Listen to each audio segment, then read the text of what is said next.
दोस्तों आज हम बात करने वाले हैं economic impact of the British rule in India. Means Bharat में ब्रिटिश साम्राज्यवाद के क्या आर्थिक प्रभाव पड़े, भारत की फाइनेंशियल कंडीशन पे अंग्रेजी राज का क्या प्रभाव पड़ा। देखिए, जब हम बात करते हैं आर्थिक इंपैक्ट की तो वो अच्छा भी हो सकता है, बुरा भी हो सकता है। फॉर एग्जाम्पल, अगर किसी देश में एक अच्छी सरकार है, एक वेलफेयर वाली सरकार है, तो वो देश की इकोनॉमी को ऊपर लेके जाएगी, है ना, सीधी सी बात है। लेकिन अगर एक बुरी सरकार है तो वो देश की इकोनॉमी को नीचे लेके जाएगी। अब अंग्रेज हमारे देश के लिए कैसे थे वो आप सभी यहां पे जानते हैं। दूसरी बात, जब बात करते हैं आर्थिक इंपैक्ट की तो इस बात को समझना कि सिर्फ इकोनॉमी ही डाउन या अप नहीं होती है। जब किसी देश में आप देखते हैं कि इकोनॉमी डाउन हो रही है तो उस समय पे जो पूरी सोसाइटी है वो बिखरने लगती है, फैमिलीज जो हैं वो बिखरने लगती हैं, लोगों के पास पैसे की कमी आती है, लोगों के कामकाज छूट जाते हैं, बिजनेसेस बंद हो जाते हैं और आपकी नौकरियां नहीं मिलती हैं। काफी सारे ऐसे इंपैक्ट होने लगते हैं। फॉर एग्जाम्पल, अगर अभी आप एक करंट सिचुएशन देखें जैसे कि तालिबान मींस अफगानिस्तान में जो अभी नया रूल आया है उसमें आप देख पा रहे हैं कि इकोनॉमी बिल्कुल क्रैश हो चुकी है for this period of time, और अभी वहां पे लोग अपने घरों का सामान लाके बाहर बेच रहे हैं। उनके घर में जो भी ऐसा सामान है जो उन्होंने फसल उगाई है, मान लीजिए आमंड्स वहां के फेमस हैं, वो उगाए हैं, वो उनके घर में पड़े हैं, उसको वो एक्सपोर्ट नहीं कर पा रहे हैं, कोई कमाई का जरिया नहीं है, कंपनीज बंद हो गई हैं, सरकारी ऑफिस बिल्कुल बंद पड़े हुए हैं, तो इकोनॉमिक कोलैप्स हो चुकी है।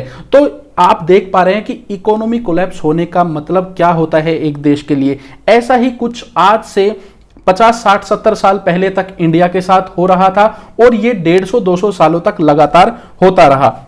आज के इस चैप्टर को हमने नाम दिया है the story of India becoming the economic colony of British, कि कैसे हमारा जो देश भारत है वो अंग्रेजों की, ब्रिटिशर्स की एक कॉलोनी बन के रह गया। देखिए, सबसे पहले बात करते हैं what is an economic colony. एक इकोनॉमिक कॉलोनी होती क्या है?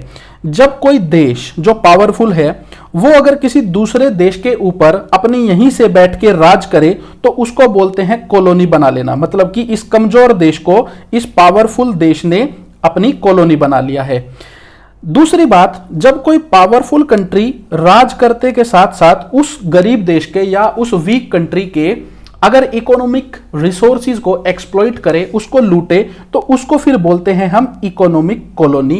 ठीक है, तो आप यहां पे देख सकते हैं कि कैसे इंडिया के रिसोर्सेज को एक्सप्लॉइट किया, यहां के लोगों को एक्सप्लॉइट किया, शोषण किया अंग्रेजों ने, और यहां का सारा धन निकाल के वो इंग्लैंड ले गए। तो इसको बोलते हैं इकोनॉमिक कॉलोनी बना लेना। दूसरे नंबर पे है Indian economy prior to Britishers and in time of British. आप जानते हैं हमारे देश की जो इकोनॉमी है वो अंग्रेजों के आने से पहले कैसी थी। करीब 2, 3, 4 हजार साल से ही, हड़प्पा पीरियड से अगर आप देखोगे तो हमारा देश काफी ज्यादा प्रोस्पिरियस था, है ना। हमारे देश में आपको पता है पोट्री वगैरह काफी ज्यादा बनती थी जिसका काफी ज्यादा एक्सपोर्ट होता था, फेमस थी काफी ज्यादा। हमारे यहाँ पे बाद में जाके जब आपका लेटर वैदिक पीरियड आया तो फसलें काफी अच्छे होने लगी, मसाले काफी अच्छे होने लगे। आखिर यही लेने तो यूरोप के लोग यहाँ पे इंडिया में आए थे ना। तो हमारी इकोनॉमी काफी ज्यादा प्रोस्पिरियस थी, काफी ज्यादा हम आगे थे। इवन हम वर्ल्ड में नंबर 1, 2, 3 पे ही रहते आए हमेशा 3, 4 हजार सालों तक। लेकिन जब ब्रिटिश पीरियड आया तो हमारी इकोनॉमी उस टाइम पे 2 सेक्टर्स पे बेसिकली डिपेंड करती थी। वो थे एग्रीकल्चर पहला तो, और दूसरा था हमारा ट्रेडिशनल इंडस्ट्रीज। तीसरा एक नया सेक्टर भी आया था मॉडर्न इंडस्ट्रीज 1850s के आसपास में इंडिया में, मींस कारखाने भी लगने शुरू हुए थे, लेकिन ये अपनी इन्फेंसी की स्टेज में थे, मतलब कि अभी बिल्कुल शुरू ही हुए थे और ये कोई ऐसा ज्यादा एम्प्लॉयमेंट वगैरह जनरेट नहीं कर रहे थे। तो आप इनको तो बिल्कुल नेग्लिजिबल मान के चलिए। अब जो हमारा एग्रीकल्चर है, ये हमारे 2 प्राइम सेक्टर थे, एग्रीकल्चर और हमारी ट्रेडिशनल इंडस्ट्रीज। एग्रीकल्चर को चलाने वाले लोग थे पीसेंट, मतलब कि किसान। इनको ब्रिटिश पॉलिसीज ने कैसे बर्बाद किया। फिर लैंडलॉर्ड्स जो थे उन्होंने हमारे किसानों को कैसे बर्बाद किया। मनी लेंडर्स जो ब्याज पे पैसे देने वाले थे उन्होंने हमारे किसानों को कैसे बर्बाद किया, ये हम देखने वाले हैं। दूसरा, ट्रेडिशनल इंडस्ट्रीज को चलाने वाले जो थे वो थे आर्टिशंस, मतलब कि जो कलाकार होते थे या शिल्पकार जिनको हम कह सकते हैं, या फिर हैंडीक्राफ्ट्समैन भी हम इनको बोलते हैं। ये क्या बनाते थे?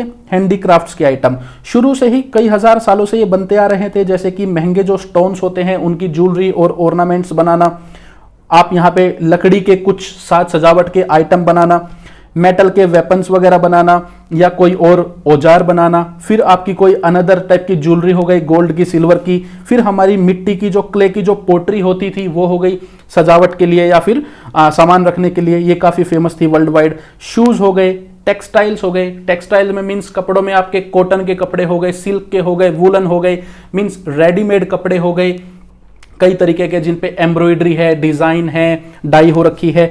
हमारे वेपन्स हो गए, ये काफी ज्यादा फेमस थे। इनको बनाते थे हमारे कारीगर अपने हाथों से। मशीनें हमारे यहाँ पे कोई थी नहीं, छोटी मोटी टूल्स हुआ करते थे, छोटी मोटी मशीनें, कोई कारखाने नहीं थे।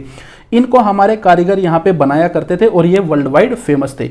इन आर्टिशंस को कैसे बर्बाद किया ब्रिटिश पॉलिसीज ने, ये हम देखने वाले हैं, और इन मैन्युफैक्चरर्स ने कैसे बर्बाद किया हमारे आर्टिशंस को, ये हम देखने वाले हैं। तो बेसिकली इस पूरे चैप्टर में हमें यही समझना है कि हमारे दोनों सेक्टरों को कैसे बर्बाद किया अंग्रेजों ने, ठीक है।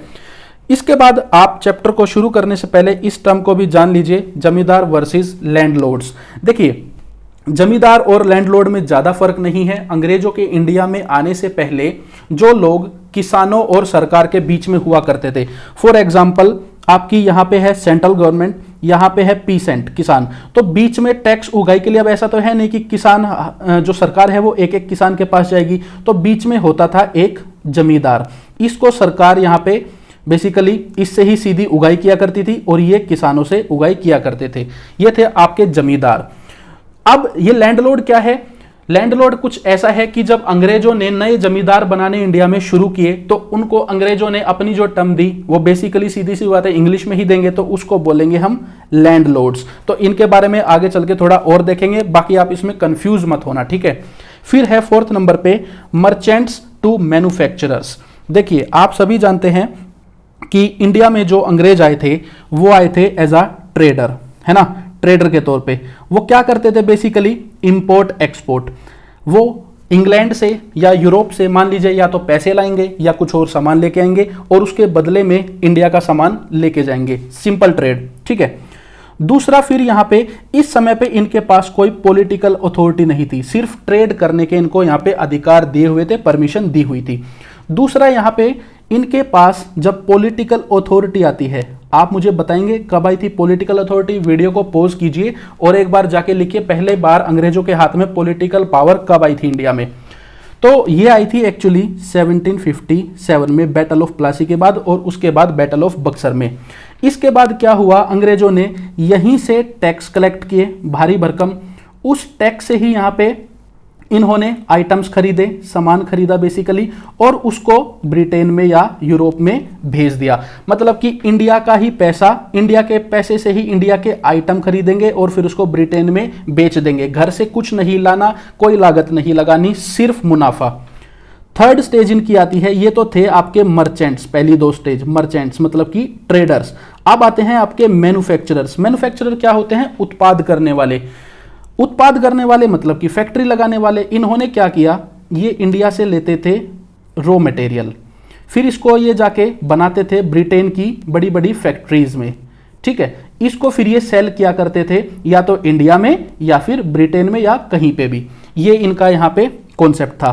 4th नंबर पे इनका जो सफर अंत में आके खत्म होता है वो कुछ यूं था कि इंडिया में ही इन्होंने अपनी फैक्ट्रीज लगा ली, यहीं से रॉ मटेरियल लिया इंडिया से ही, यहीं पे गरीब लोगों से, जो सारे किसान थे और आर्टिस्ट थे, उनको बर्बाद करके उनका काम छीन के उनको चीप लेबर में कन्वर्ट कर दिया, सस्ते मजदूरों में, और यहीं पे इंडिया को ही अपनी मार्केट बना लिया, इंडियन मार्केट। तो यहीं पे ये सामान बेचने लगे। तो ये आप यहां पे बेसिकली पूरा समझ गए हैं कि कैसे मर्चेंट्स टू मैन्युफैक्चरर्स, ठीक है ना। इसके बाद है difference between earlier conquerors and British. दोस्तों, आपको पता है ऐसा तो है नहीं कि हमारे देश में जो कॉन्क्वेस्ट हुआ, जो इन्वेड हुआ, वो पहली बार हुआ, नहीं। हमारे देश में दिल्ली सल्तनत की 5 सल्तनतें भी आई, उससे पहले भी एंशिएंट टाइम में भी कुछ आक्रमण हुए, आपका मुगल पीरियड भी आया। लेकिन उन पहले वाले कॉन्करर्स में और ब्रिटिशर्स में अंतर क्या था? पहला है, जो आपके अर्लियर कॉन्करर्स थे वो इंडिया में आके सेटल होने लगे। वो यहां पे सेटल होने आए थे, राज करने आए थे, यहां के नेटिव रूलर्स को हटा के। वो यहां से सिर्फ पैसा कमाने नहीं आए थे।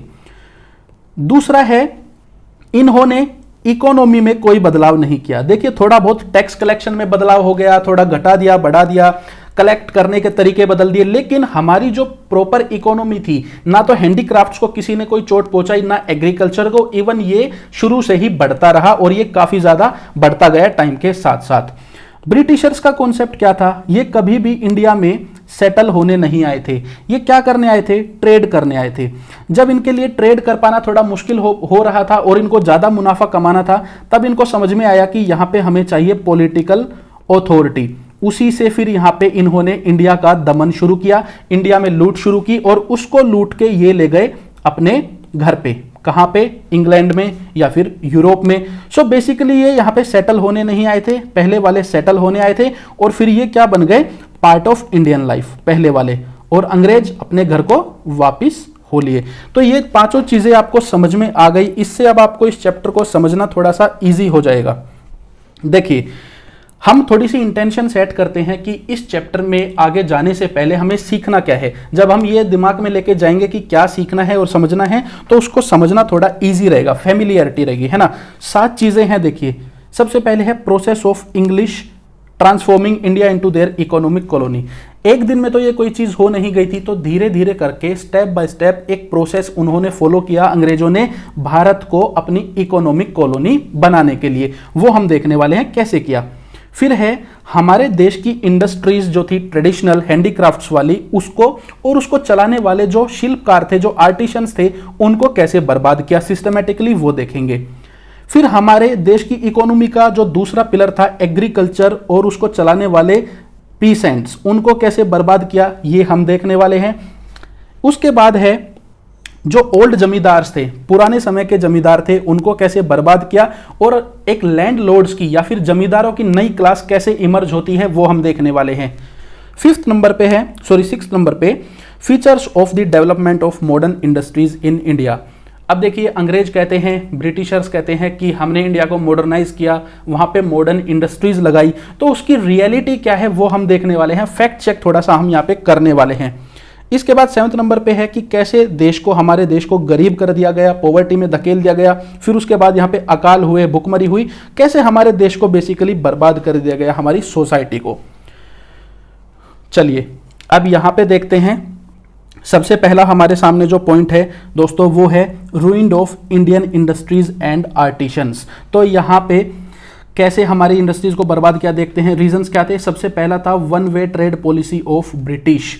वन वे ट्रेड क्या होता है, जब दो कंट्री के बीच में ट्रेड होता है, मान लीजिए ये ब्रिटेन है और ये है इंडिया, तो ट्रेड तो हमेशा अक्सर ऐसे ही होता है। हाँ कम ज्यादा हो सकता है, कोई इंपोर्ट ज्यादा कर रहा है, कोई एक्सपोर्ट ज्यादा कर रहा है, लेकिन यहाँ पे क्या होता है, एक ट्रेड चलता है। वन वे ट्रेड किसको कहते हैं कि अंग्रेजों ने किया क्या कि ब्रिटिशर्स ने यहाँ पे काफी ज्यादा इंडियन जो इंपोर्ट था उसके ऊपर टैक्स लगा दिया, हैवी टैक्सेस लगा दिए कि इंडिया का सामान ताकि ब्रिटेन में बिक ही ना पाए, उसकी कॉस्ट काफी ज्यादा बढ़ जाए, और अपने ट्रेड को, अपने एक्सपोर्ट को जो वो इंडिया में करने वाला था उसको बिल्कुल फ्री कर दिया कि फ्री एक्सपोर्ट हम करेंगे इंडिया में, मतलब अपना सारा सामान हम मार्केट में उतार देंगे। इसको बोलते हैं वन वे ट्रेड पॉलिसी, ठीक है ना। हाई इंपोर्ट ड्यूटी यहां पे लगा दी इंडिया के सामान के ऊपर ताकि वो एंटर ही ना कर पाए ब्रिटिश मार्केट को। फिर है, अच्छा आप इसमें यह भी देख पा रहे हैं कि ब्रिटेन में जो इंडियन गुड्स की मार्केट थी उसको भी बर्बाद कर दिया, और जो इंडिया में खुद की मार्केट थी उसको भी इन्होंने यहां पे बर्बाद कर दिया। देन इसके बाद देखिए Indian goods were made of primitive techniques. Bharat का जो सामान था वो प्रिमिटिव टेक्निक से बना हुआ था। देखिए फर्क क्या होता है ना कि हमारा एक कारीगर है, हैंडीक्राफ्ट्स का काम करता है, वो मान लीजिए एक जोड़ी, एक कपड़े हैं, एक जैकेट है, उस पर एम्ब्रॉयडरी वगैरह कर रहा है, उसको बनाने में लगेंगे मान लो 10 दिन, वो पूरे दिन बैठा हुआ है, तो उसमें उसकी लेबर काफ़ी ज़्यादा जा रही है, वो पूरे महीने में मुश्किल से 3 ऐसी जैकेट्स बना पा रहे हैं, तो वो सोचेगा इसी से मैं जो भी अर्न कर पाऊंगा थोड़ा बहुत अपना घर चलाने के लिए वो करेगा, तो उसकी कॉस्ट थोड़ी बढ़ जाती है उस प्रोडक्ट की, क्योंकि उसमें लेबर काफ़ी लगी है। लेकिन अंग्रेजों ने क्या किया, ब्रिटेन में क्या हो रहा था उस समय पे, बड़ी बड़ी फैक्ट्रीज लगी हुई थी, उन फैक्ट्रीज के अंदर वो 1 घंटे में ऐसी जैकेट आराम से बना पा रहे थे, तो उनका सामान काफी ज्यादा सस्ता उनको पड़ रहा था, काफी ज्यादा लेबर उसमें कम लग रही थी, हालांकि उसकी क्वालिटी लो थी और हाथ से बनने वाले सामान की क्वालिटी काफी ज्यादा थी, लेकिन क्वालिटी और पैसे में आप कंपैरिजन करो तो लोग थोड़ा सा पैसा बचाने के पीछे भी फिर भागते हैं, ठीक है ना। तो हमारी जो टेक्निक्स थी वो पुरानी थी, नई मशीनें नहीं थी, इसलिए हमने थोड़ी सी मार खा ली यहाँ पे। फिर है loss of traditional work of artisans. तो ऐसे करके क्या हुआ कि हमारे देश के जो आर्टिस्ट थे, जो काम करने वाले थे, शिल्पकार, उनके सारे काम को खत्म कर दिया गया सिस्टमेटिकली, उनकी इंडस्ट्रीज को बर्बाद कर दिया गया, कोई उनको ऑल्टरनेट नहीं दिया गया। देखिए ब्रिटेन में भी जब मशीनें आई थी उससे पहले हैंडीक्राफ्ट्स का काम होता था, वहाँ पे भी लोग हैंडीक्राफ्ट करते थे, है ना, हाथ से सामान बनाते थे। लेकिन जब नई मशीनें आई तो उनको उन फैक्ट्रीज में जॉब भी मिल गई। तो ऐसा नहीं हुआ कि हैंडीक्राफ्ट बर्बाद करेंगे और फिर जॉब भी नहीं देंगे, जो कि इंडिया में हो रहा था। इंडिया में कोई जॉब नहीं दी जा रही थी, तो ये लोग क्या बन गए, एग्रीकल्चरल लेबरर्स। अब आप इस बात को समझिए कि मान लीजिए आप एक आईटी से बिलोंग करते हैं, आईटी सेक्टर से, आप गूगल में जॉब करते हैं, ठीक है ना। आपकी मान लीजिए गूगल कंपनी जो है वो बंद हो जाती है, तो आप माइक्रोसॉफ्ट में स्विच कर सकते हैं, आप फेसबुक में स्विच कर सकते हैं, आप किसी भी कंपनी में स्विच कर सकते हैं, है ना। लेकिन अगर इन सारी कंपनीज को बंद कर दिया जाए और आपकी स्किल सिर्फ आईटी की है, फिर आप क्या करेंगे, फिर आप किसी ऐसी जगह पे जाएंगे जहां की स्किल्स आपको है ही नहीं। इंडिया में उस समय पे कोई इंडस्ट्री दूसरी थी नहीं, तो इन लोगों को मजबूरी में क्या बनना पड़ा, एग्रीकल्चरल लेबरर्स, मतलब कि खेत में काम करने वाले मजदूर।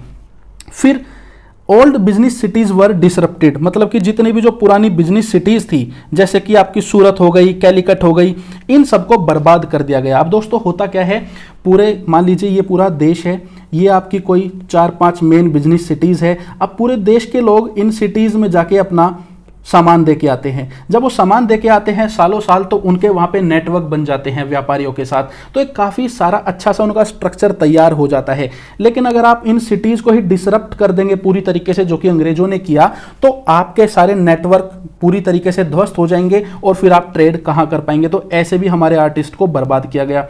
फिर है decline of Indian rulers and nobles.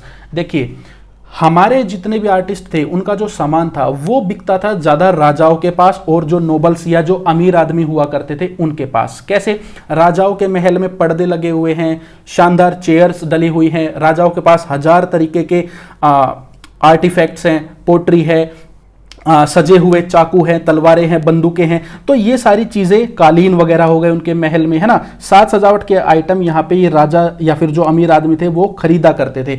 लेकिन आपको पता है कि धीरे धीरे करके अंग्रेजों ने इन सारे के सारे राजाओं को भी कहीं ना कहीं गरीब कर दिया था, या फिर उनके जो किंगडम्स थे उनको ही हथिया लिया था। तो यहाँ पे इनका ये वाला जो एक पैट्रोनेज इनको मिला करती थी हमारे देश के आर्टिस्ट को, वो भी बंद हो गई। फिर है इन आर्टिस्टों को जो भी सामान ये अपने यहाँ पे बनाया करते थे उसको सस्ता बेचने के लिए अंग्रेजों ने मजबूर किया, क्योंकि उनके पास पॉलिटिकल अथॉरिटी थी। उनसे चीप लेबर कराई, मतलब कि सस्ते में अपना सामान बनवाया।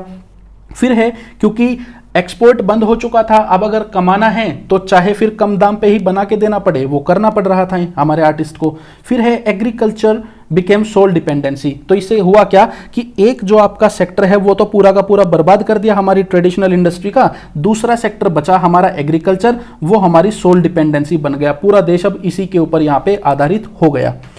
इंडियन वेपन्स वर बैंड। अब देखिए पंजाब और सिंध का जो एरिया है स्पेशली, वहाँ पे हथियार काफ़ी ज़्यादा बना करते थे। शील्ड हो गई, आपके भाले हो गए, तलवारें हो गई, बंदूकें हो गई, ये चीज़ें बनती थी।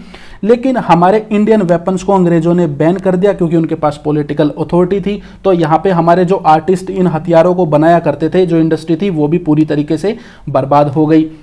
Then new English taste developed among rich once.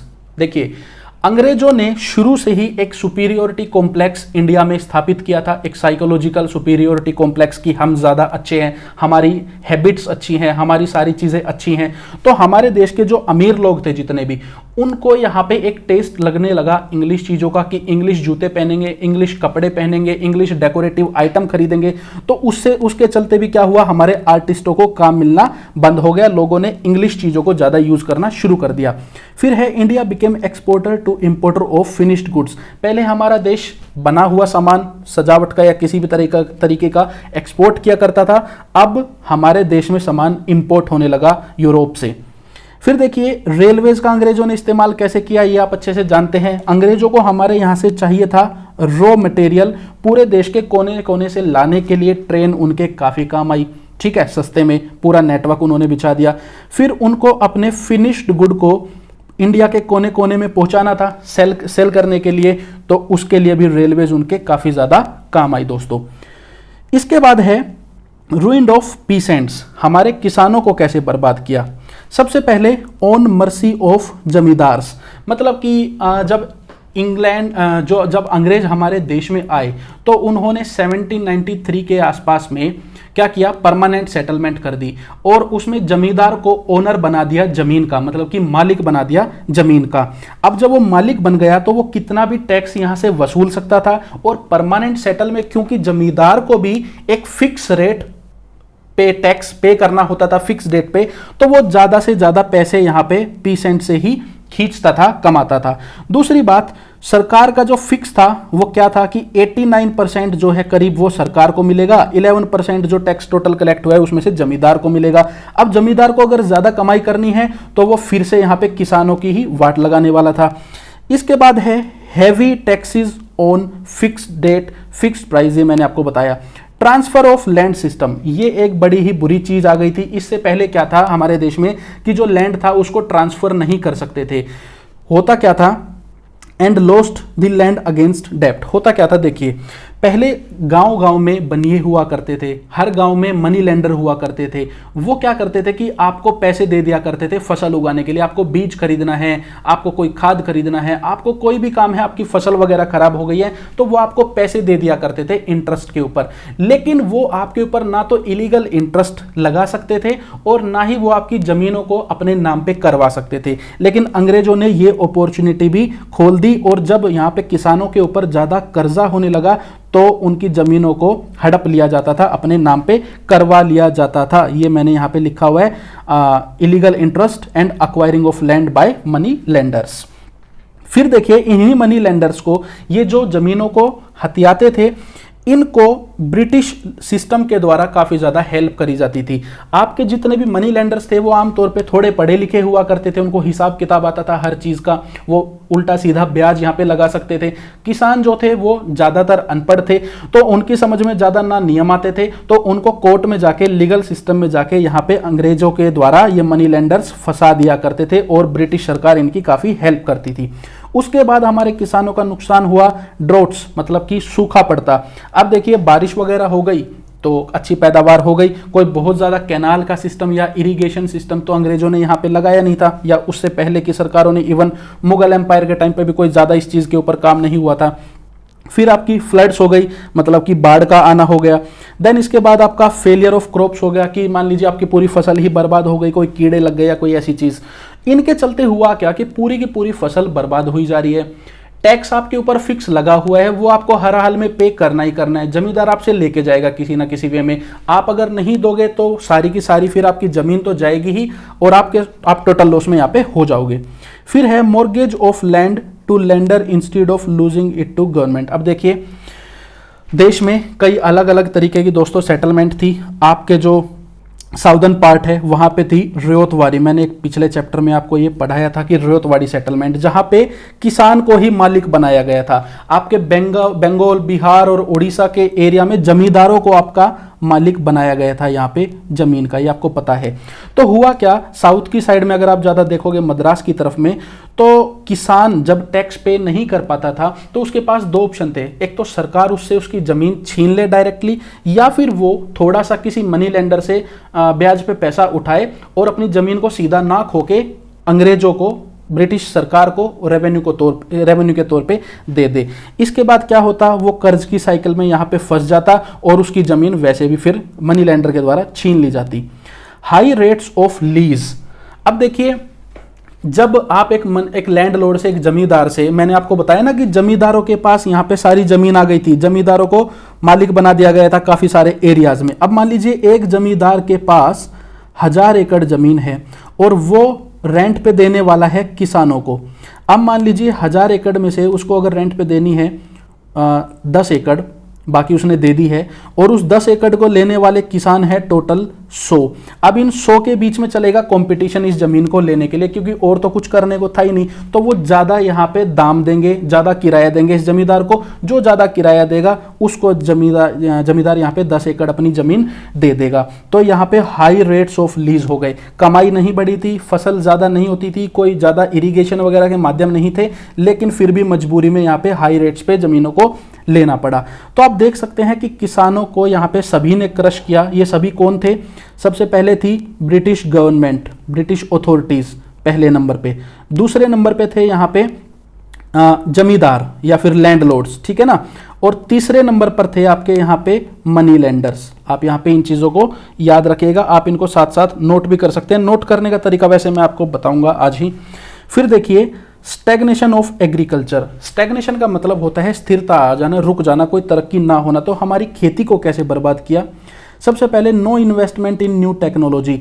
अंग्रेजी हुकूमत के द्वारा काफ़ी सारा टैक्स वसूला गया। सारा का सारा टैक्स इस समय पे किसानों से ही आ रहा था। हैंडीक्राफ्ट पूरा हमारा खत्म हो चुका था, लेकिन सारा का सारा पैसा लगाया जा रहा था किसी और जगह।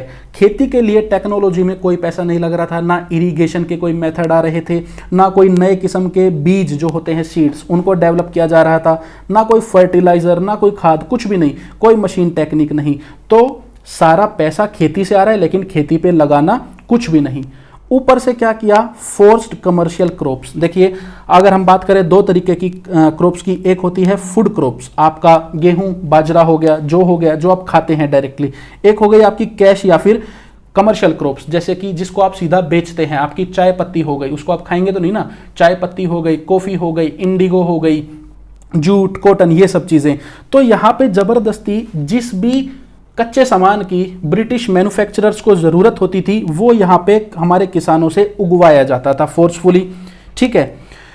इसकी वजह से क्या हुआ? सीधा सीधा आपके पास अनाज की कमी होने लगी। इसी के चलते हमारे देश में काफी सारे अकाल पड़े, भूखमरी की कंडीशन आई, क्योंकि हमारे यहाँ पे क्रॉप्स को उगाने ही नहीं दिया जा रहा था, फूड क्रॉप्स को, है ना। इसके और भी नुकसान मैं आपको अभी बताऊंगा। फिर है जो कैनाल्स बनाई भी थी, थोड़ी बहुत जो बनी हुई थी, उनको यूज किया जाता था सिर्फ उन किसानों के लिए जो कैश क्रॉप्स को उगाते थे मजबूरी में। मतलब कि अगर आपको अपना गेहूं वगैरह उगाना है तो आपको कैनाल से पानी नहीं, नहर से पानी नहीं देने दिया जाएगा। आपके ऊपर बहुत ज्यादा टैक्स लगा देंगे ताकि आप पानी दे ही ना पाओ, आपको महंगा पानी देंगे। फिर देखिए over crowding of land and non beneficial small parts of land. अब एक किसान के पास मान लीजिए जब थोड़ा पैसा आता है, पैसे जुटते हैं, तो वो क्या करता है? वो कैटल खरीदता है ना, बैल वगैरह खरीदता है ज़्यादा से ज़्यादा फसल उगाने के लिए। वो ज़्यादा आपके जो हल होते हैं वो बनवा पाता है, वो खाद वगैरह खरीद पाता है, अच्छी क्वालिटी के बीज खरीद पाता है। लेकिन हुआ क्या कि जो ज़मीन थी वो हो गई ओवर क्राउड। ओवर क्राउड मतलब कि मैंने बताया सारे आर्टिस्ट भी अब यहाँ पे जो थे वो किसान बनने लगे या लेबर बनने लगे, तो खेती के ऊपर सारा लोड आ गया। ऊपर से कंपटीशन मचा हुआ था जमीनों को रेंट पे लेने के लिए। अब जब कंपटीशन हुआ तो हर एक किसान के पास छोटे छोटे यहाँ पे जमीन के टुकड़े आ गए। छोटे जमीन के टुकड़े में ना आपके पास ज़्यादा बचत आ रही है, तो आप कोई तरक्की वैसे भी नहीं कर पाओगे। ना आप कैटल खरीद पाओगे, ना आप मेन्योर खरीद पाओगे, ना आप यहाँ पे प्लाव वगैरह खरीद पाओगे। तो आपकी तरक्की यहाँ पे भी रुक गई। आप किसी तरीके से बस गुजारा कर पाओगे, वो भी कुछ दिनों के लिए। उसके बाद आप फिर से कर्जे में यहाँ पे आ जाओगे। देन यहाँ पे सरकार के द्वारा या लैंडलॉर्ड के द्वारा कोई हेल्प नहीं की जा रही थी। अगर आप कंपैरिजन में देखें ब्रिटेन में, जहाँ से ये लोग आए थे, वहाँ पे क्या हो रहा था कि जो एक लैंडलॉर्ड था उसके ऊपर काफ़ी सारी रेस्ट्रिक्शन थी। वो ऐसे ज़मीनों को अपने नाम पे नहीं ले सकता था। तो मतलब कि अगर आपने कर्जा ले लिया या फिर आप टैक्स अगर नहीं पे कर पाया किसान, तो लैंडलॉर्ड आपकी ज़मीन फिर भी नहीं ले सकता था। ये वहाँ पे रूल था। अपने किसानों को ब्रिटेन में अंग्रेजों ने बेसिकली प्रोटेक्ट किया हुआ था। अब जब वो जमीन नहीं ले पाएगा, नहीं छीन पाएगा, तो वो कमाने के दूसरे तरीके यहाँ पे ढूंढेगा। वो दूसरा तरीका क्या है कि ज़्यादा से ज़्यादा अच्छी पैदावार करी जाए, है ना, ज़्यादा से ज़्यादा जमीन को फर्टाइल बनाया जाए, टेक्नोलॉजी वगैरह दी जाए, तो वो उस अच्छे तरीके से ही कमा सकता था। तो उसने वहाँ पे काफ़ी सारा पैसा इन्वेस्ट करना शुरू किया, ब्रिटेन के जमींदार ने या लैंडलॉर्ड ने ब्रिटेन के अंदर। लेकिन इंडिया में एक लूटने का, ज़्यादा पैसे कमाने का दूसरा तरीका सरकार ने दिया हुआ था कि ज़्यादा टैक्स लगाओ और सारा का सारा फिर अपनी ज़मीनों को भी वापस छीन लो, प्लस में सारे के सारे कर्जे की साइकिल में इन किसानों को यहाँ पे फंसा दो। तो वो यहाँ पे बिल्कुल भी पैसा फिर इन्वेस्ट नहीं कर रहे थे खेती बाड़ी को बढ़ाने के लिए। दूसरा है on the other hand agriculture was revolutionising all over the world. दूसरी तरफ अगर आप देखें तो सारा का सारा जो एग्रीकल्चर है वो पूरे वर्ल्ड में काफ़ी ज़्यादा डेवलप हो रहा था, सिर्फ इंडिया को छोड़ के।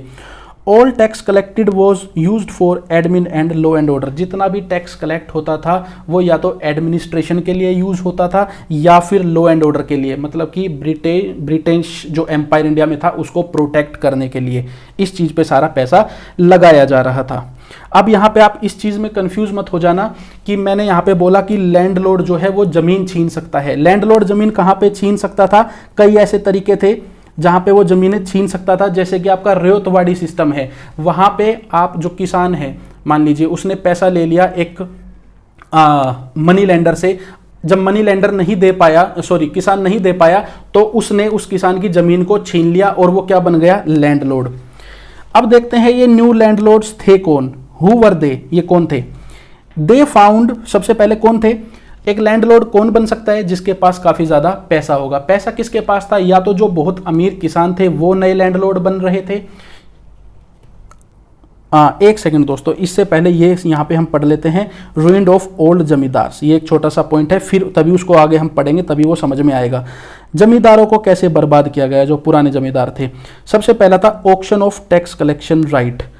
देखिए, अगर एक जमींदार जो किसान और सरकार के बीच में है, अगर वो टैक्स नहीं इकट्ठा कर पाया किसानों से या किसी भी वे में, अगर वो अथॉरिटी तक, सरकार तक पैसा नहीं पहुंचा पाया, तो उसका जो टैक्स कलेक्शन राइट है ना, उसका ऑक्शन कर दिया करती थी सरकार।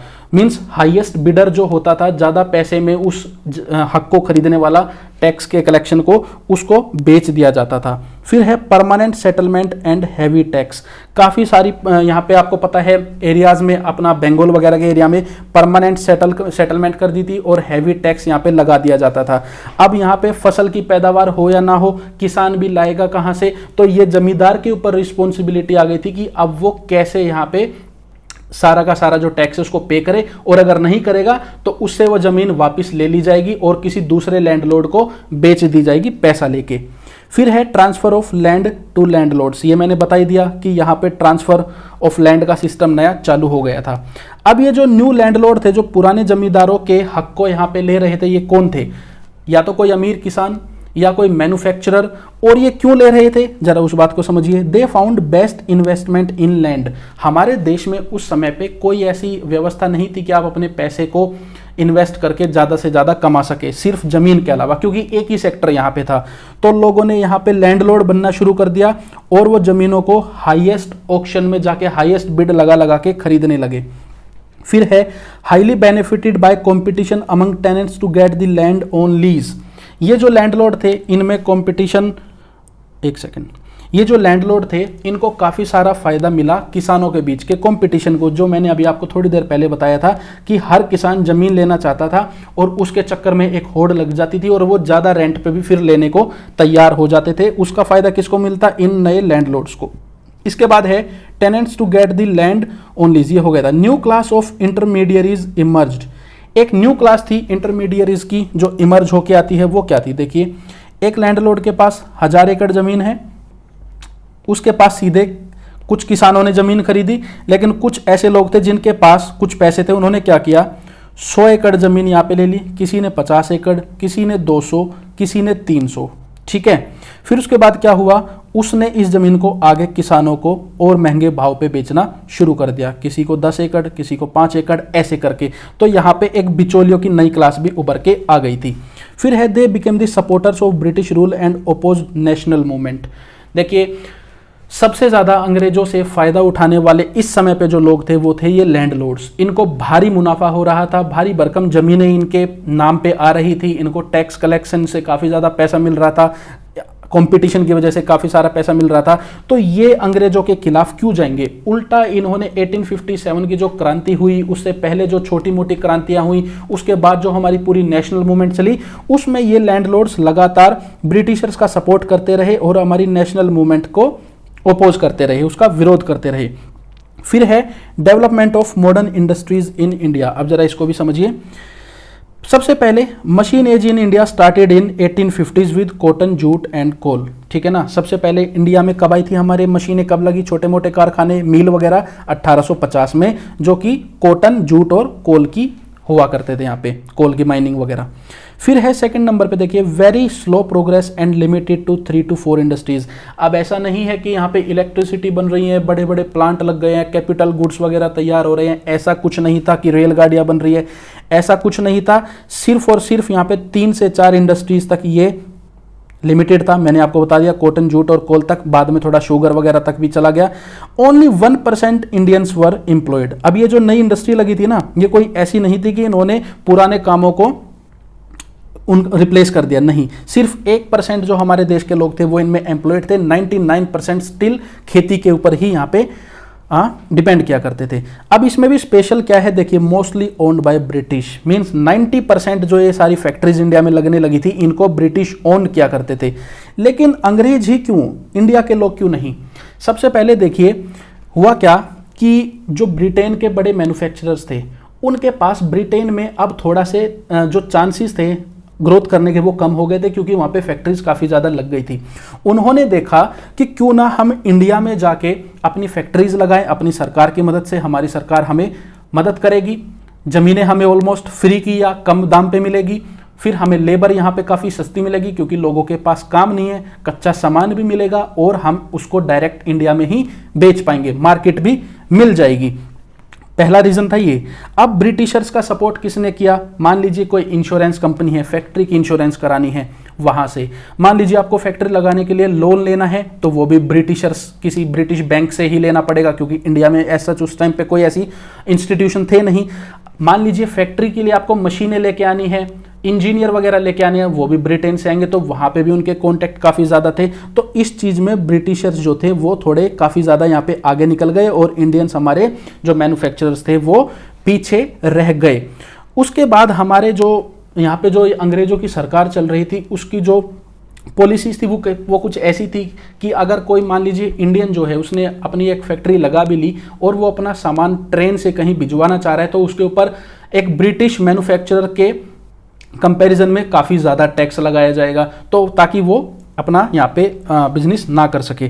फोर्थ नंबर पे है Indians had share only in cotton and sugar and had to struggle against British, ये मैंने आपको बता दिया। फिर यहाँ पे हम बात करते हैं प्लांटेशंस के बारे में। देखिए Indigo, T, coffee plantations were also owned by British. अब आप यहाँ पे एक चीज़ देखिए, ऐसी खेती मान लीजिए कॉटन की हो गई, आपकी जूट वगैरह ये सब हो गया है ना, आपकी और कोई भी हो गई, जहां पे लॉस के काफ़ी हैवी चांसेस हैं, मेहनत ज़्यादा है, ऐसी खेती करवाई हमारे देश के पीसेंट से ज़बरदस्ती। जब बात आई फायदे की खेती करने की तो उसमें खुद ही कूद पड़े। कौन थे ये? ब्रिटिश प्लांटर्स थे, जिन्होंने चाय के बागान लगाए, कॉफ़ी के बागान लगाए साउथ इंडिया में, और आपकी इंडिगो वगैरह की यहाँ पे खेती वो करने लगे।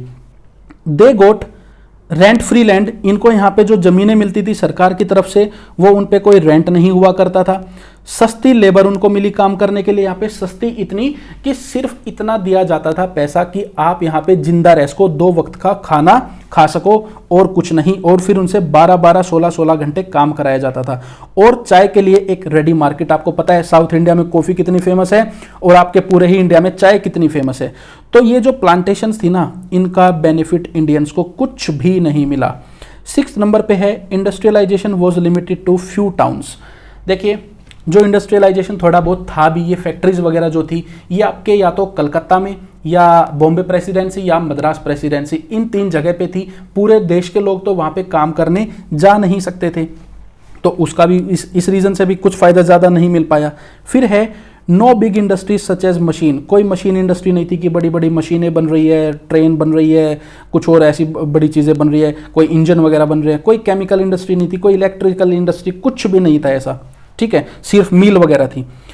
फिर देखिए this modern industry was in infancy. अब ये जो इंडिया में मॉडर्न इंडस्ट्री आई थी ये काफ़ी ज़्यादा अपनी शुरुआती स्टेज में थी, बहुत छोटे लेवल की थी। यहाँ पे सरकार को सपोर्ट करना चाहिए था अंग्रेज़ों को, लेकिन बिल्कुल भी सपोर्ट नहीं किया गया। इवन हमारे जो इंडियन मैन्युफैक्चरर्स थे जो ये काम करना चाहते थे, उनको भी काफ़ी ज़्यादा डिस्करेज किया गया। क्यों? क्योंकि जो ब्रिटिश मैन्युफैक्चरर्स थे वो अंग्रेजी जो सरकार थे, हुकूमत थी, उसको काफ़ी ज़्यादा दबाव में रखा करते थे और उनको ब्राइब दिया करते थे ताकि इंडियन मैन्युफैक्चरर्स को दबाया जा सके। फिर देखिए दोस्तों, पॉवर्टी एंड फेमाइंस, मतलब कि गरीबी और भुखमरी या फिर अकाल। यहां पे आप देखिए 1854 से 1901, लेस देन 50 ईयर्स में हमारे देश में टोटल 20 अकाल पड़े, जिनमें 2,90,00,000 लोग, ये तो रिकॉर्डेड है, जो सिर्फ, ये कोई वॉर वगैरह में नहीं, सिर्फ अकाल के कारण मरे हैं 2,90,00,000 Indians. Okay, India was at the lowest in per capita income in this time. ये वो समय था जब इंडिया सबसे ज़्यादा नीचे आ चुका था, लोवेस्ट पर कैपिटा इनकम में आ चुका था। फिर देखिए, this poverty was not natural, ये जो गरीबी थी ये कोई नेचुरल नहीं थी। हमारा देश नेचुरली तो काफ़ी ज़्यादा अमीर था शुरुआत से ही, तो ये थी मैन मेड, ये ज़बरदस्ती अंग्रेजों के द्वारा बनाई गई थी। इंडिया में सारी कैपेबिलिटी थी, रिसोर्सिस थे, सब कुछ था, पूरी की पूरी हमारी इंडस्ट्रीज़ यहाँ पे एस्टेब्लिश करी गई थी समय के साथ, ट्रेडिशनल इंडस्ट्रीज़, लेकिन सबको बर्बाद कर दिया गया और हमारे जो देश के लोग थे उनको स्टारवेशन में धकेल दिया गया। अब देखिए, इम्पैक्ट को कैलकुलेट करते हैं। इम्पैक्ट को कैलकुलेट कैसे कर सकते हैं? देखिए, इंडिया को डी इंडस्ट्रियलाइज कर दिया, मतलब कि हमारी जो ट्रेडिशनल इंडस्ट्रीज थी उनको तहस नहस कर दिया, हमारे जो शहर थे, अर्बन एरियाज थे, उनको तहस नहस कर दिया। ठीक है। सेकंड नंबर पे देखिए, जो 2 पिलर्स थे हमारी इंडियन इकोनॉमी के, पहला था एग्रीकल्चर, दूसरा था ट्रेडिशनल इंडस्ट्रीज, उनको बर्बाद किया। इन पिलर्स को चलाने वाले जो 2 कम्युनिटीज थी, जो 2 लोग थे, पीसेंट्स मतलब किसान और आर्टिस्ट, उनको बर्बाद कर दिया गया। हमारे देश ने इस समय पे सबसे ज़्यादा लोवेस्ट इनकम फेस की, स्पेशली 1925 से लेके और आपका जो 1934 तक का समय, ये 10 साल, इनमें इंडिया पूरे वर्ल्ड में सबसे नीचे था इनकम में, पूरे वर्ल्ड में। तो जाते जाते अंग्रेजों ने ये हाल कर दिया था। सबसे बुरी लाइफस्टाइल हमारे देश के लोगों की थी, भुखमरी में लोग रह रहे थे, गरीबी में रह रहे थे, अकाल पड़ रहे थे। एवरेज एज घट के हमारे देश के लोगों की 32 पे आ गई थी, क्योंकि बीमारियां इतनी ज़्यादा थी, भुखमरी इतनी ज़्यादा थी, और हमारा देश बैकवर्डनेस में धकेल दिया गया। बैकवर्डनेस का मतलब है कि जो हमारे पास था एग्जिस्टिंग, हमारी खेती, हमारे सेक्टर्स, हमारे इंडस्ट्रीज, उनको भी बर्बाद करके हमें पीछे धकेल दिया गया, वो भी हमारे पास नहीं रही। फिर देखिए, disruption of society and families. अब हमारे देश में 2 ही तरीके के लोग थे, सारी फैमिलीज या तो खेती से चलती थी या आर्टिस्टों की फैमिली हुआ करती थी, उन फैमिलीज से मिलकर सोसाइटी बनी थी, तो पूरी की पूरी सोसाइटी का यहाँ पे डिसरप्शन हो गया। आप एक बार इसको इमेजिन करके देखिए।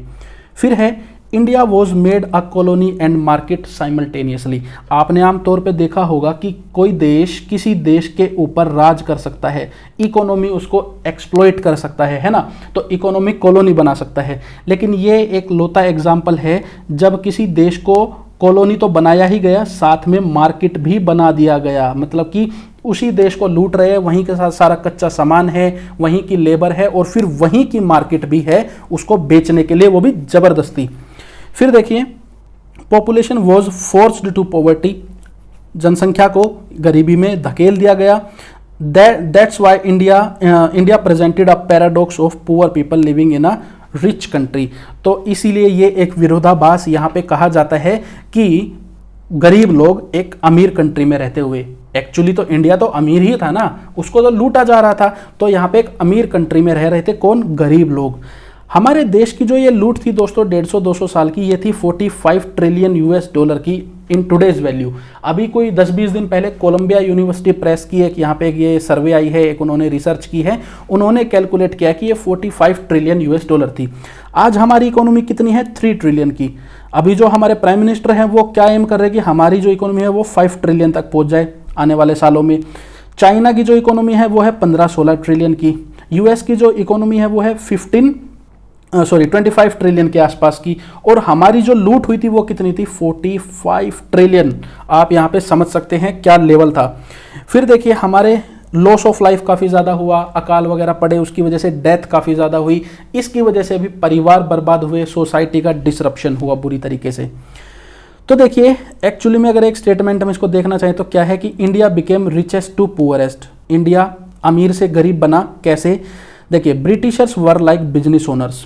ब्रिटिशर्स क्या थे कि जैसे बिजनेसमैन होते हैं, कोई बिजनेस ओनर। इंडिया क्या बन गया था? प्लेस ऑफ देयर बिजनेस, जिस जगह पे वो बिजनेस कर रहे थे। और इंडियंस क्या थे? उनकी labour. It is as simple that, बिल्कुल यही सिचुएशन थी। तो आई होप आपको ये चैप्टर अच्छे से समझ में आया होगा। इस क्लास को मैंने बिल्कुल अलग तरीके से प्रेजेंट किया है, एक ही स्लाइड के ऊपर मैंने आपको पूरा कंटेंट देने की कोशिश की है।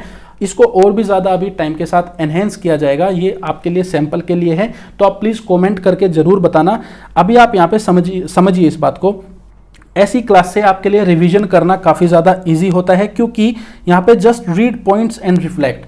आप जो एक मेन स्लाइड है उसके मेन पॉइंट्स को देखते हुए बाकी की सारी इन्फॉर्मेशन को अपने दिमाग में रिफ्लेक्ट कर सकते हैं जो मैंने बताई है।